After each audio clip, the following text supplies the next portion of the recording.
Have you heard of the term iPod? It's like an MP3 player, I think.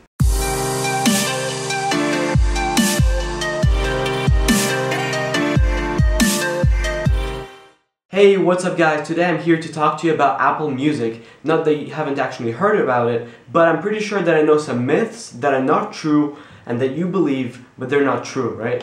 Okay, and since we're here to talk about music today, that music that you've heard from the intro for this video is actually made by myself. If you have a minute or two, you can follow that and support me on SoundCloud. But there you go, let's go to the topic. Since the announcement of Apple Music, a lot of people have been asking questions like, is it going to replace iTunes? What am I going to do with my Spotify playlist that I've been customizing for the last 2 years or 3 years, right? So today I'm going to try to break some myths and explain to you Apple Music a little bit better. Not the radio side, not the Connect side, but just how the library thing works, right? First of all, is it going to replace iTunes? No.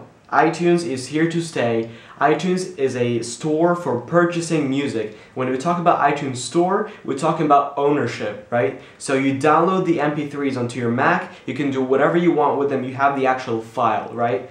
Apple Music is now a streaming service just like Spotify. So you can play as much stuff as you want. You can save it for offline listening, right? But you do not have the MP3 file. You cannot extract something from the Spotify application on your Mac. That would be wonderful. In fact, iTunes will probably not go away. Downloading will still probably remain a thing, especially for DJs, people that need the actual MP3 files, right? Not just for listening. Now, is it free? Of course, you probably already know that it's not, but for me, it kind of is because, I mean, you have the free 3-month trial, and after 3 months you'll just go with the flow and purchase it anyway. You'll not even notice the $10 per month because you'll have all kinds of, I mean, almost all the iTunes library, in fact. By the way, moving to the next thing, is it going to have all the tracks from the iTunes library? No, this is the biggest myth right now. In fact, from the very moment they finished the keynote, people were thinking, well, it's going to be all the iTunes collection, but no, most of them. In iTunes, you have about 43 million songs. Apple Music will only be able to stream about 30 million.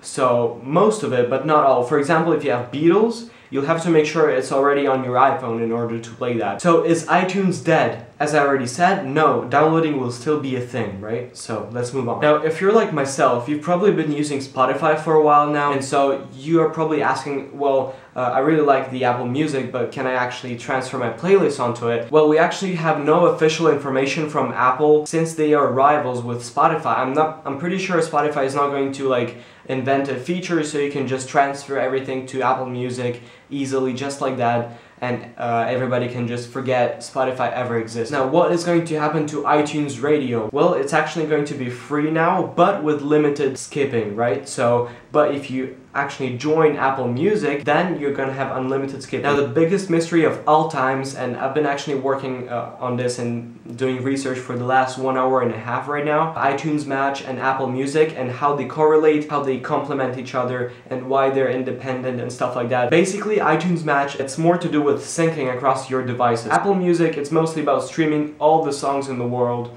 So if you care about that, go with Apple Music. I will actually make a separate video talking about Apple Music and iTunes Match, how they correlate, whether it makes sense to go with one or another. Anyways guys, thank you for watching this video. Hopefully this helped you to understand Apple Music a little bit better, because even for me, I watched the whole keynote, I've done research, I've read Mac Rumors, I've read 9to5Mac, a lot of websites, CNET. Still, there's some confusion going on, especially about the iTunes Match. So thanks again for watching. If you want to support my music, the link is going to be in the description.